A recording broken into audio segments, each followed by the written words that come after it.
अज्ञानं तिमिरन्धस् ज्ञानञ्जनं शलाकया चक्षुरुन्मिलितं येन तस्मै श्रीगुरुवे नमः।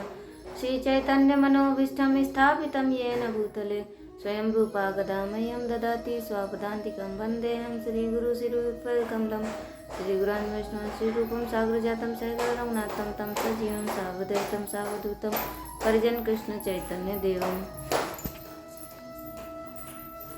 श्री राधा कृष्ण पादान सहगण ललिता श्री विशाखान्वितांस नमः विष्णुपादाय कृष्ण प्रेष्ठाय भूतले श्रीमान कृतदास अधिकारी नामिने नमः विष्णुपादाय कृष्ण प्रेष्ठाय भूतले श्रीमते भक्ति वेदांत स्वामिने नामिने नमस्ते सरस्वती देवे गौरवाणी प्रचारिणे निर्विशेष शून्यवादी पाश्चात्य देशितारिणे नमो महावदन्याय कृष्ण प्रेम प्रदायते कृष्णाय कृष्ण चैतन्य नामिने गौरीतुसे नमः। जय श्री कृष्ण चैतन्य प्रभु नित्यानंदना श्री अद्वैत गदाधर शिवासादि गौर भक्त वृंद। हरे कृष्ण कृष्ण कृष्ण हरे हरे हरे राम राम राम हरे हरे। तो हरे कृष्णा, आप सभी लोगों का मेरे ब्लॉग में बहुत बहुत स्वागत है सभी भक्तों का। तो आज हमारा जो न्यू ब्लॉग है वो उस ब्लॉग का नाम तो आपने देखा ही है कि विवाह एक अटूट बंधन बुक का नाम है। और इसका टाइटल है कि विषय जो इसका टॉपिक है वो है विवाह की आवश्यकता क्यों है। तो ये बुक है, ये हमारे महाराज परम पूज्य श्रीमान कृतुदास अधिकारी जी महाराज जी ने लिखी है, जो कि हर गृहस्थ को, हर एक गृहिणी को और हर एक गृहस्थ को पढ़नी चाहिए। और चाहे वो पुरुष हो या स्त्री हो, सभी को पढ़नी चाहिए। तो उसमें हम जानेंगे कि हमें विवाह के बाद में कैसे रहना चाहिए, गृहस्थ आश्रम में रहते हुए भक्ति कैसे करनी चाहिए, कैसे सभी नियमों का पालन करना चाहिए। तो आइए हम जानते हैं विवाह की आवश्यकता क्यों है। आप सभी को तो पता ही है विवाह की आवश्यकता क्यों है। सिर्फ विवाह करने का अर्थ ये नहीं है कि विवाह कर लेना, अपनी इच्छाओं को पूर्ति करते रहना, सिर्फ एक ही व्यक्ति से विवाह हो जाना ही विवाह नहीं होता है। विवाह होने का अर्थ है कि घर की सभी जिम्मेदारियों से विवाह होना। विवाह होने का अर्थ ये है कि घर में जितने भी सदस्य हैं उनके साथ में भी विवाह हो जाना। विवाह होने का अर्थ ये नहीं कि एक ही व्यक्ति के साथ बंधे हैं तो सिर्फ उसी का ही सेवा करना है, नहीं।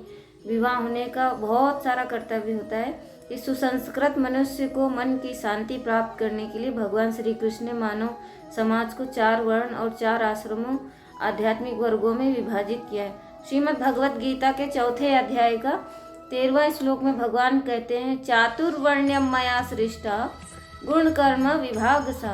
प्रकृति के 3 गुणों और उनसे संबंधित कर्म के अनुसार मेरे द्वारा मानव समाज के 4 विभाग रचे गए हैं। विवाह यज्ञ मानव मन को संयमित करने के लिए है। तो विवाह को यज्ञ कहा गया है। तो ये मानव के मन को संयमित करने के लिए है, जिससे आध्यात्मिक प्रगति के लिए वह शांत बन सके।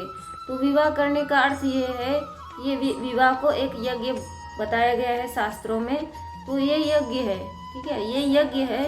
और जिससे कि मनुष्य विवाह ये यज्ञ करके अपने आध्यात्मिक जीवन को शांत बना सके और दोनों लोग मिलकर भगवान की सेवा करें अर्चा विग्रह की।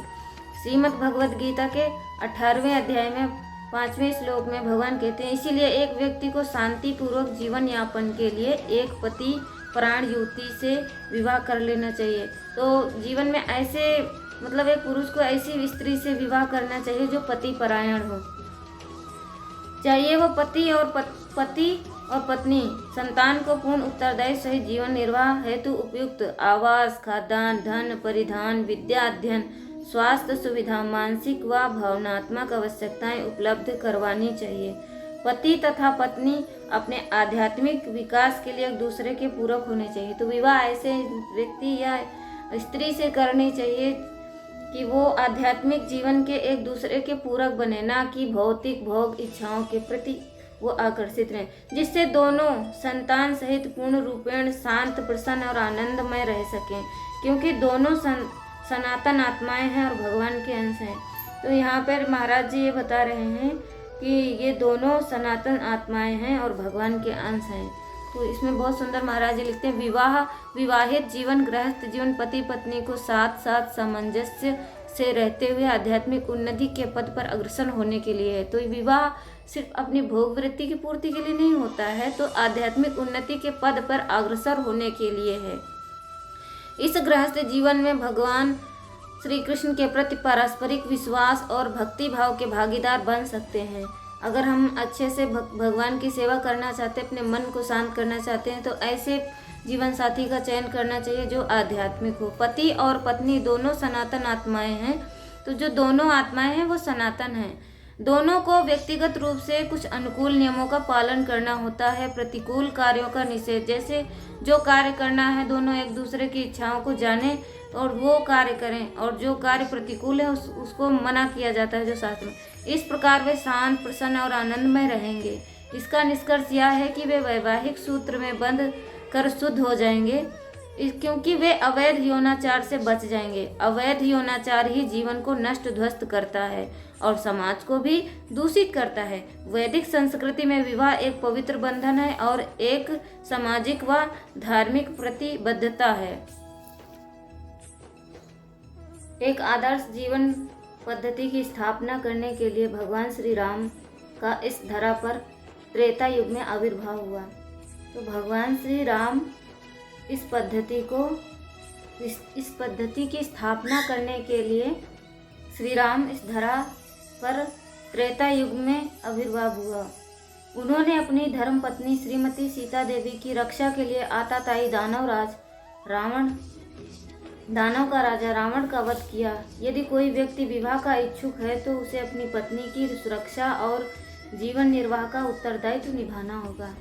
अगर कोई विवाह करना चाहता है तो उसको पहले ये पता होना चाहिए कि वो इस जीवन निर्वाह का उत्तरदायित्व निभा पाएगा या नहीं। ऐसे साथ ही साथ अपने बच्चों का भविष्य भी बनाना होगा। यदि इन दायित्वों को निभाने में वह स्वयं को असमर्थ समझता है तो उसे जीवन पर्यंत विवाह नहीं करना चाहिए। अगर वो जिम्मेदारी नहीं निभा सकते हैं तो उनको विवाह नहीं करना चाहिए, क्योंकि विवाह करना, फिर घर, बच्चे, सबके भविष्य की चिंता करना और भविष्य बनाना, इस पद्धति में उसे संपूर्ण जीवन ब्रह्मचर्य आश्रम में रहना चाहिए। अगर वो गृहस्थ नियमों के पालन नहीं कर सकता और अपनी जिम्मेदारी नहीं निभा सकते हैं तो उनको पूर्ण ब्रह्मचर्य का पालन करना चाहिए। तो वह पत्नी व संतान की अशांति का कारण बनेगा। अगर वो जिम्मेदारी उत्तरदायित्व नहीं निभा सकता तो वो दुखों का कारण बनेगा, अशांति का, और स्वयं भी अशांत रहकर समाज की शांति भंग करेगा। वैदिक संस्कृति में प्रत्येक मानव के जीवन में यह परम लक्ष्य भगवान का शाश्वत प्रेम प्राप्त करना है और जीवन के अंत में भगवान के शाश्वत धाम में निवास करना है। इसके लिए वेदों में ब्रह्मचर्य आश्रम की प्रस्तावना की गई है। यदि नवयुवक ब्रह्मचर्य व्रत पालन करने में असमर्थ है तो उसके लिए विवाह करके गृहस्थ जीवन में नियंत्रित मैथुन का प्रावधान है। कलयुग में पुरुषों का स्त्रियों में संपर्क जीवन के प्रत्येक क्षेत्र में होता है। यदि आप बाजार में कुछ क्रय विक्रय के लिए प्रवेश करें तो आप बड़े बड़े विज्ञापन देखेंगे और जिनमें स्त्रियों के चित्र होते हैं, जिनसे उनके शारीरिक आकर्षण का प्रभाव आपके मन पर पड़ता है। इससे समाज की आध्यात्मिकता में शिथिलता आने लगती है। जब यह चरम पर पहुंचता है तो आध्यात्म को नष्ट कर देता है। आध्यात्म पर आधारित वैदिक वर्णाश्रम प्रणाली में पुरुष व स्त्री के संबंध स्थापित करने का प्रावधान सावधानी पूर्वक किया गया है। वर्णाश्रम के 3 विभागों में प्रथम ब्रह्मचर्य, द्वितीय वानप्रस्थ, चतुर्थ संन्यास आश्रम में पुरुष स्त्री संग वर्जित है। केवल गृहस्थ आश्रम में आपको नियंत्रित अवस्था में पुरुष स्त्री संग करने की अनुमति प्राप्त है। अन्यथा ऐसे किसी विवाह से पूर्व किसी स्त्री पुरुष का संग करने की अनुमति शास्त्र नहीं देता है। वैदिक संस्कृति का उद्देश्य स्वाभाविक रूप से हमारे हृदय में स्थित सुप्त कृष्ण प्रेम को जागृत करके हमें आनंद प्रदान करना है। जो हमारे हृदय में वैदिक संस्कृति है उसका उद्देश्य है स्वाभाविक रूप से हमारे हृदय में जो भगवान के प्रति सुप्त अवस्था में प्रेम है उसको जागृत करने के लिए और आनंद प्रदान करने के लिए है। प्रेम शुद्ध और आनंदमय है। प्रेम शुद्ध है और आनंदमय है। जो आजकल जो प्रेम होता है वो प्रेम नहीं है, आकर्षण है, सिर्फ अटैचमेंट है और कुछ नहीं है। तो प्रेम है जो वो शुद्ध आनंदमय है। जो शुद्ध प्रेम होगा वो आपको आनंद देगा। और जो आजकल शारीरिक आकर्षण है वो तो सिर्फ कलह का कारण बनता है। जब एक दूसरे की इच्छाएं पूर्ण नहीं होती तो बहुत सारे मन दूषित होता है, इंद्रियां दूषित होती हैं, क्रोध होता है, क्रोध से बुद्धि भ्रष्ट हो जाती है। तो ऐसे आपसी मतभेद का कारण भी बनता है। प्रेम का विपरीत है काम, इंद्रिय तृप्ति। अज्ञान के कारण अधिकांश मनुष्य काम को ही प्रेम समझते हैं। जिनके अंदर अज्ञान होगा वो जो काम क्रिया होती है उसको ही प्रेम समझते हैं, समझ लेते। परंतु यह भ्रम है। जिसको आजकल जिसको प्रेम का नाम दिया जाता है, गर्लफ्रेंड बॉयफ्रेंड बोलते हैं, तो वो एक भ्रम है। भ्रम है, ये प्रेम नहीं है, जिसका परिणाम संकट और विनाश को आमंत्रित करना है। यदि काम ही आनंद है तो दूसरी पत्नी या तीसरी प्रेमिका आनंद को दुगना कर देगी क्या? यदि ये चीज़ आनंद है तो एक को छोड़कर दूसरी, दूसरी को छोड़कर तीसरी, तीसरी को छोड़कर चौथी प्रेमिका या प्रेमी बनाते रहते हैं। तो क्या वो आनंद है? नहीं। और तीसरी पत्नी या तीसरी प्रेमिका आनंद को 3 गुना कर देगी क्या? दोनों का उत्तर है नहीं। अतएव काम आनंद का कारण नहीं है, अपितु यह संकट का कारण है। श्री कृष्ण भगवत गीता में अर्जुन से कहते हैं, काम ऐसा क्रोध ऐसा रजो गुण समुद्भव महासनो महापापा विद्ये न मही वैरिणम। भगवत गीता के 3 अध्याय के 37वें श्लोक में भगवान श्री कृष्ण अर्जुन से कहते हैं, श्री भगवान ने कहा, हे अर्जुन, इसका कारण रजोगुण के संपर्क से उत्पन्न काम है, जो बाद में क्रोध का रूप धारण करता है और जो इस संसार का सर्वभक्षी पापी शत्रु है। इस श्लोक के तात्पर्य में श्रील प्रभुपाद कहते हैं, जब जीवात्मा भौतिक सृष्टि के संपर्क में आता है तो उसका शाश्वत कृष्ण प्रेम रजोगुण की संगति के कारण परिणित हो जाता है। तो प्रभुपाद जी कह रहे हैं कि जब ये जीवात्मा इस भौतिक सृष्टि में संपर्क में आता है तो वो कृष्ण का जो शाश्वत प्रेम है, जो हमारा कृष्ण के प्रति प्रेम है, वो हम भूल जाते हैं। अथवा दूसरे शब्दों में ईश्वर प्रेम का भाव काम में उसी तरह बदला जाता है जिस तरह इमली के संसर्ग में से दूध दही और बदला जाता है। जब काम की संतुष्टि नहीं होती तो यह क्रोध से परिणित हो जाता है, क्रोध मोह में, और मोह इस संसार में निरंतर बना रहता है। अतः जीवात्मा का सबसे बड़ा शत्रु काम है और यह काम ही है जो विशुद्ध आत्मा को इस संसार में फंसे रहने के लिए प्रेरित करता है। क्रोध तमोगुण का प्रकट्य है। ये गुण अपने आप को क्रोध तथा अन्य रूपों में प्रकट करता है। अतः यदि रहने तथा कार्य करने की विधियों द्वारा रजोगुण को तमोगुण से ना गिरने देकर सतोगुण तक उठाया जाए तो मनुष्य को क्रोध में पतित होने से आध्यात्मिक आसक्ति के द्वारा बचाया जा सकता है। अपने नित्य वर्धमान चिदानंद के लिए भगवान ने अपने आप को अनेक रूपों में विस्तारित लिया। जीवात्माएं उनके इस सच्चिदानंद के अंश हैं। उनको भी आंशिक स्वतंत्रता प्राप्त है, किंतु अपनी इस स्वतंत्रता का दुरुपयोग करके जब वे सेवा को इंद्रिय सुख में बदल देती हैं तो वह काम की चपेट में आ जाती हैं। भगवान ने इस सृष्टि की रचना जीवात्माओं की इन कामपूर्ण रुचियों की पूर्ति हेतु सुविधा प्रदान के लिए निमित्त की है, और जीवात्माएं दीर्घ काल तक काम कर्मों में फंसे रहने के कारण पूर्णतया ऊब जाती हैं, तो वे अपना वास्तविक स्वरूप जानने के लिए जिज्ञासा करने लगती हैं। काम हमारा घातक शत्रु है। न केवल यह हमें निगल जाता है बल्कि यह हमारा सर्वनाश कर देता है। भौतिक काम को प्रेम या आनंद समझने की मूर्खता से हमें बचना चाहिए। तो गुरु महाराज कह रहे हैं कि जो ये हम लोग सोचते हैं कि यही सब कुछ है, तो इससे हमें बचना चाहिए, नहीं तो हम इसके चपेट में आएंगे तो हमारा सर्वनाश हो जाएगा, तो हमारा आध्यात्मिक विकास भी रुक जाएगा।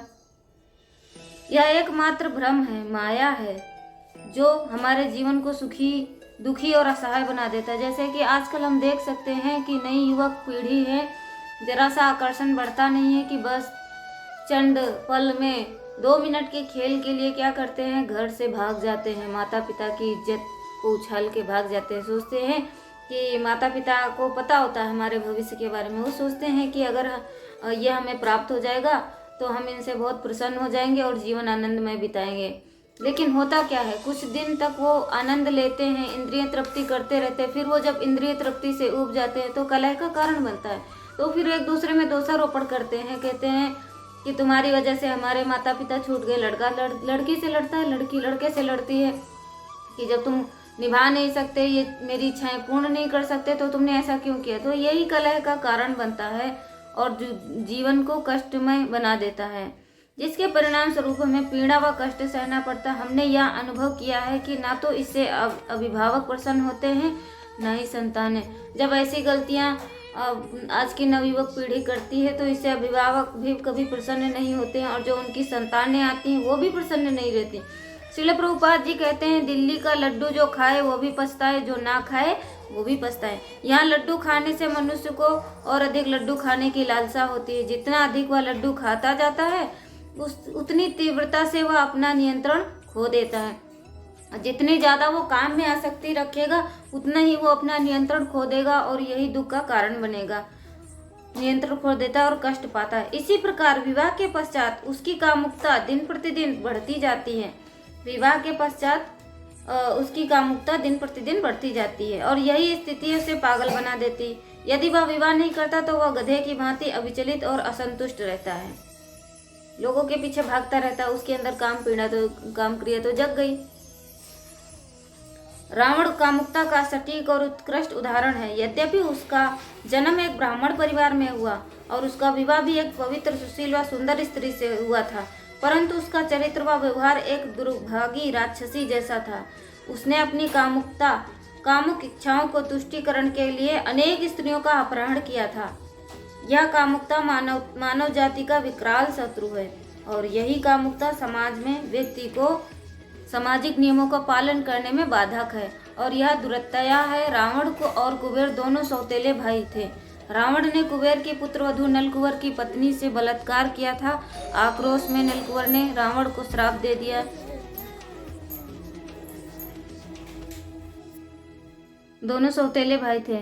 रावण ने कुबेर की पुत्रवधू नलकुबर की पत्नी से बलात्कार किया। आक्रोश में नलकुबर ने रावण को श्राप दे दिया, यदि तुम किसी पर स्त्री को उसकी स्वीकृति के बिना स्पर्श भी करोगे तो तुम्हारे 10 सिर के सैकड़ों टुकड़े हो जाएंगे। रावण इससे भी कोई शिक्षा नहीं ले पाया। उसने छल से श्री राम की पत्नी सीता देवी का अपहरण कर लिया। सीता माता के सतीत्व व नलकुबर के श्राप के परिणाम स्वरूप रावण सीता माता के निकट नहीं जा सका। अंत में यह कामुकता ही रावण के संपूर्ण विनाश का कारण बनी और श्री राम ने उसे मृत्युदंड दिया। कामुकता मनुष्य मात्र का एक घोर शत्रु है जिससे पराजित करके नियंत्रित किया जा सकता है। दुर्भाग्यवश व्यक्ति इस कामुकता रूपी दुष्ट शत्रु से पराजित हो जाता है। अतः वैदिक धर्म ग्रंथों में इस शत्रु पर विवाह द्वारा सीमित नियंत्रण रखने का प्रावधान है। वैदिक साहित्य मानव मात्र को वर्णाश्रम के धर्म के सिद्धांतों का पालन करने का उपदेश देता है जो भगवान श्री कृष्ण ने स्वयं हमें प्रदान किए हैं। वर्णाश्रम धर्म का पालन हमें सफलता प्रदान करता है क्योंकि यह हमें भगवान के साथ हमारे संबंध का आभास कराता है और भगवान का सानिध्य प्राप्त करना हमारे जीवन का उद्देश्य है। भगवान का सानिध्य प्राप्त करना हमारे जीवन का उद्देश्य है। वर्णाश्रम धर्म के अनुसार गृहस्थ का पालन 25 वर्ष तक होता है, लगभग 25 से 50 वर्ष तक। शेष 3 आश्रम ब्रह्मचर्य 0 से 25 वर्ष तक, वानप्रस्थ 50 से 75 वर्ष व संन्यास 75 से 100 वर्ष में स्त्री संग वर्जित है। जब तक हम स्वयं को शरीर समझते हैं, कामुकता हमें स्त्री संग के लिए प्रेरित करती है। कामुकता हमें स्त्री संग के लिए प्रेरित करती रहती है। हम शास्त्रों के उपदेशों की अवहेलना करके अनियंत्रित यौनाचार में फंसे रहते हैं। यह क्रम मृत्यु के अनुसार आगमन तक भी चल सकता है, अर्थात हम लोग मनुष्य रूप में पशुओं जैसा व्यवहार करते हैं। इसलिए व्यक्ति को वैदिक संस्कृति के अनुसार एक पत्नी स्वीकार करनी चाहिए। वैदिक शास्त्र कहता है कि आपको सिर्फ एक ही पत्नी स्वीकार करनी चाहिए, लेकिन आज के बढ़ते कलयुग में देखा जा रहा है कि जब एक से इच्छाएं पूर्ण नहीं होती, जरा सा किसी ने किसी को कुछ बातें बोल देती तो वो तुरंत विवाह विच्छेदन कर लेते हैं। इससे वो और क्रोध और उनके अंदर धैर्य खत्म हो जाता है और यही विवाह विच्छेदन का कारण बनता है। तो वैदिक जो शास्त्र कहता है, जो शास्त्र बताता है, उस नियम पर चलना हमारा परम कर्तव्य है। जब हम शास्त्र के नियमों के पालन के अनुसार नहीं चलते तो ये अधर्म है। जो शास्त्र कहता है उस पर चलना चाहिए, वो धर्म है। और जो शास्त्र हमें निषेध करता है, मना करता है, वो अधर्म है। इसलिए आज के टाइम में देखा जा रहा सबसे ज़्यादा अधर्म बढ़ रहा है, क्योंकि एक से संतुष्टि नहीं हो रही, चाहे स्त्री हो चाहे पुरुष, तो वो क्या करते, विवाह विच्छेदन कर लेते हैं। कुछ इंद्रिय तृप्ति के कारण अपना क्या आज के टाइम में देखा जा रहा है कि ये रिलेशनशिप का बड़ा प्रचलन चल रहा है। 25 वर्षों की गृहस्थ अवधि में उसकी सारी कामुकता ध्वस्त हो जाए और वह संतुष्ट हो जाए तथा इस पर नियंत्रण प्राप्त कर ले। वानप्रस्थ आश्रम पत्नी के साथ निवास की आज्ञा देता है। जो वानप्रस्थ है वो पत्नी के साथ निवास की आज्ञा देता है, परंतु उससे मैथुन प्रतिबंध होता है। वानप्रस्थ के पश्चात पत्नी के साथ निवास पूर्णतया निषिद्ध है और शेष जीवन अपनी चेतना को उन्नत करते हुए कृष्ण भावना भावित में अभिनिवेश करने का निर्देश है। अर्थात आपको अपने मन, इंद्रियों व सभी गतिविधियों को कृष्ण सेवा पर केंद्रित करना है। कृष्ण भावनामृत में हमें इतना ऊपर उठना है कि हम भूल जाएं कि हम शरीर हैं और सभी शारीरिक आवश्यकताएं हमारी चिंता का विषय ना रहें, क्योंकि अब हम कृष्ण पर निर्भर हैं और हमने अपने भौतिक प्रेम भाव को कृष्ण के प्रति प्रेम में परिवर्तित कर लिया है। यही मनुष्य जीवन की पूर्णता और उद्देश्य भी है।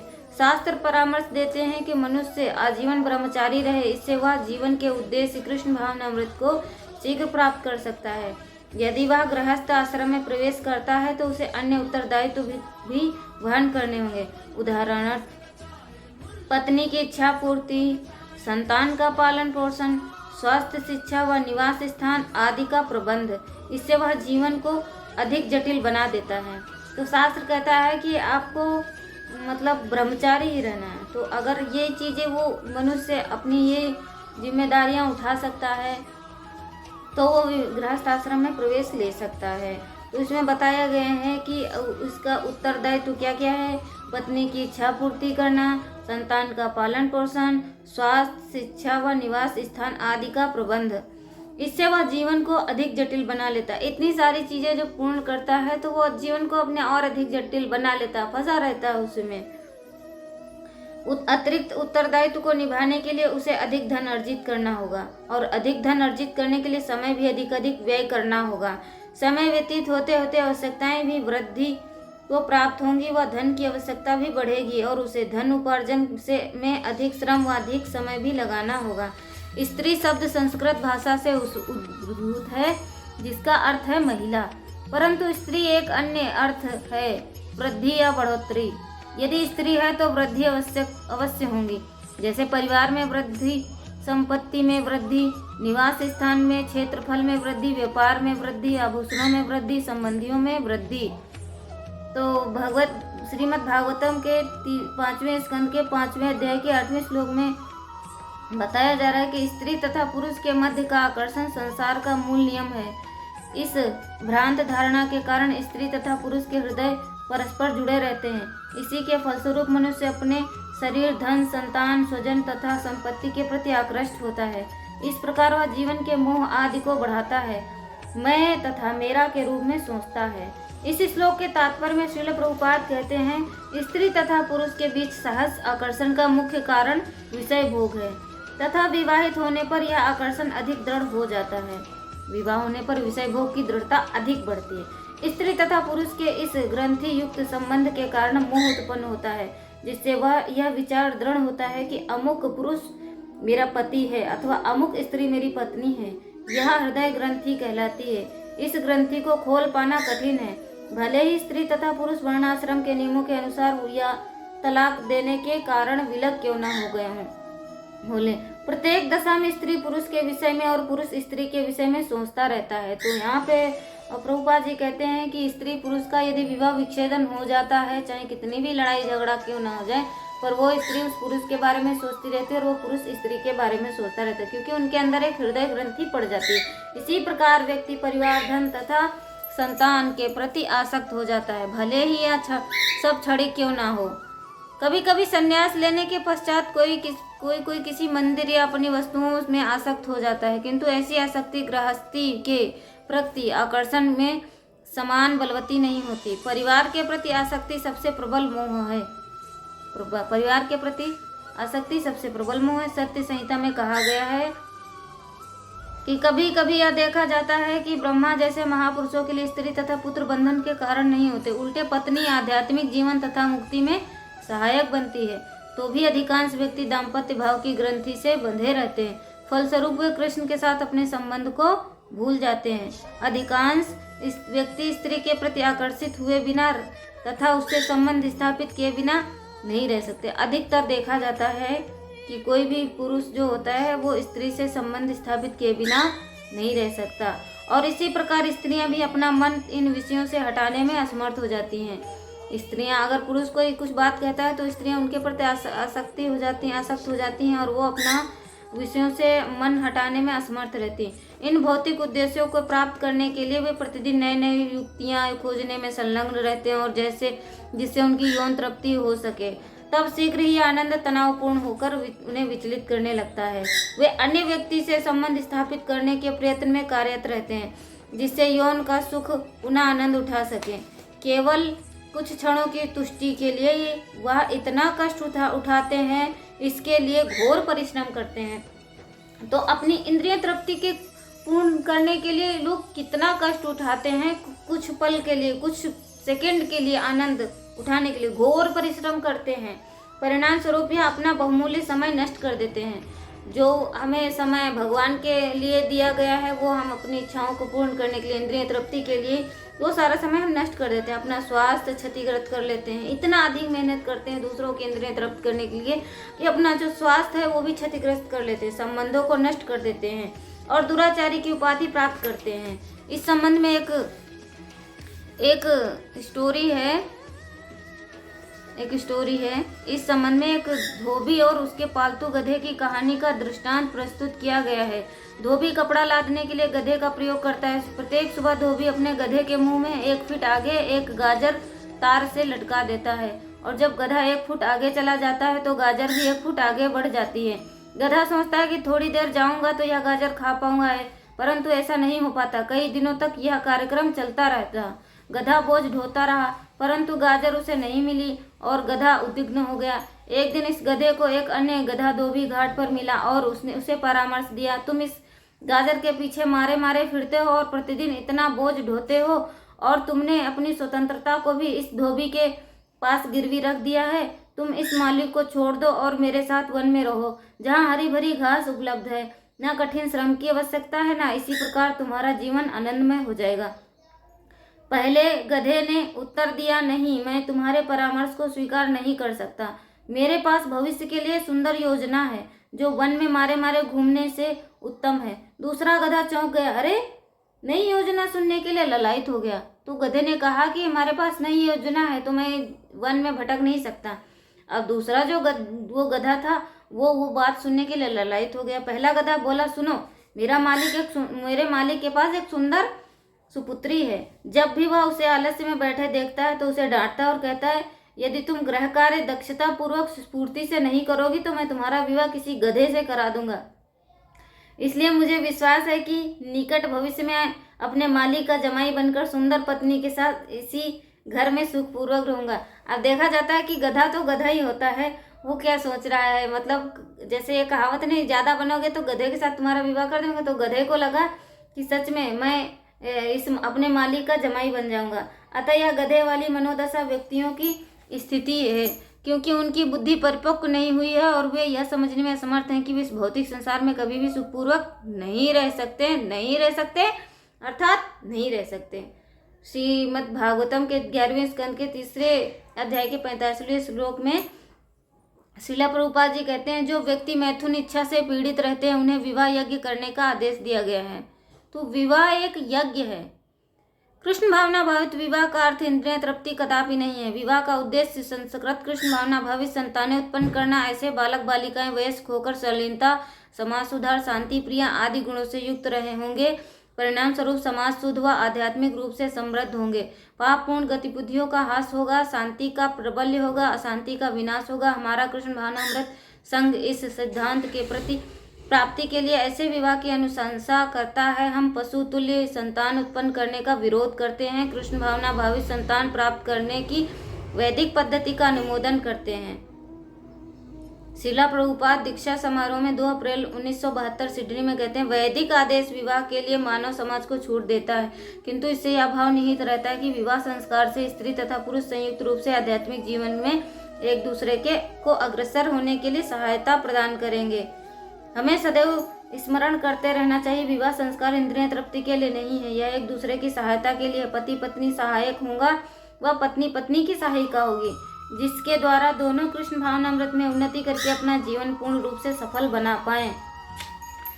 यह साधारण विवाह नहीं बल्कि कृष्ण भावनामृत में प्रगति करने का अवसर है। इस विवाह में विवाह वियोग या संबंध विच्छेद का स्थान नहीं है। पूर्ण जीवन काल तक पति पत्नी की सहायता करेगा या पत्नी पति की। तो प्रभुपाद जी विवाह संस्कार में ये कहते हैं कि वो जब विवाह संस्कार होता है, यज्ञ होता है, तो उसमें कहा जाता है कि ये इस विवाह में वियोग या विवाह संबंध विच्छेद का स्थान नहीं है। तो इतना बढ़िया शास्त्रों में बताया गया है, लेकिन हम क्या करते हैं, शास्त्रों की अवहेलना करते हैं, उनकी बात नहीं सुनते हैं, नकार देते हैं कि नहीं ऐसा नहीं है, हमें इनसे सुख नहीं प्रदान हो रहा है तो हम इनके साथ कैसे रह लें। तो यही सारी चीज़ें हैं जो दुखों का कारण बनती हैं। तो विवाह विच्छेदन कभी नहीं करना चाहिए, अपनी जिम्मेदारियों से कभी भागना नहीं चाहिए। स्त्री तथा पुरुष को गृहस्थ रूप में साथ साथ रहते हुए श्री कृष्ण की सेवा करनी चाहिए। यदि इस सेवा में बच्चे पत्नी पति सभी लग जाएं तो यह समस्त शारीरिक व या भौतिक विधियों को समाप्त कर देगा। श्रीमद् भागवत के तात्पर्य में 3 स्कंद के 31वें अध्याय के 42वें श्लोक में तात्पर्य में श्री चैतन्य चरितामृत मध्य लीला 13वां अध्याय के 142वें श्लोक में तात्पर्य में श्रील प्रभुपाद कहते हैं, देहात्म बुद्धि की उत्पत्ति भौतिक भोग इच्छा से होती है।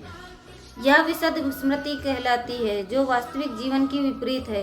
जीव तो कृष्ण का सनातन दास है, किंतु जब यह भौतिक जगत का भोग करना चाहता है तो यह आध्यात्मिक जीवन में प्रगति नहीं, भौतिक दृष्टि से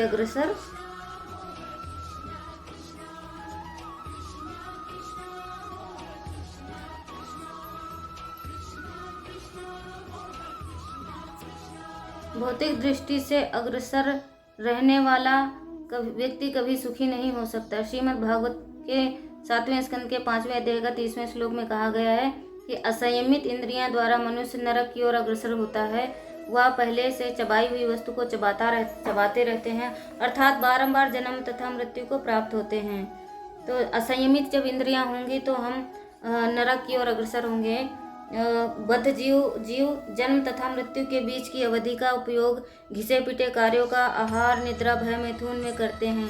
निम्न पशु योनियों में भी हमें यही कार्य मिलते हैं, क्योंकि यह कार्यकलाप बारंबार किए जाते हैं। उनमें अपने आप को लगाना चबाए हुए फिर से चबाने जैसा है। श्रीमद् भागवत गीता के 18वें अध्याय के 5वें श्लोक के तात्पर्य में श्रील प्रभुपाद कहते हैं, विवाह उत्सव एक यज्ञ माना जाता है। विवाह एक उत्सव है और यह एक यज्ञ है। विवाह यज्ञ कहलाता है। विवाह यज्ञ मानव मन को संयमित करने के लिए है, जिससे यह आध्यात्मिक प्रगति के लिए वह शांत बन सके। सन्यासी को चाहिए कि इस विवाह यज्ञ की संतुष्टि अधिकांश मनुष्यों के लिए करे।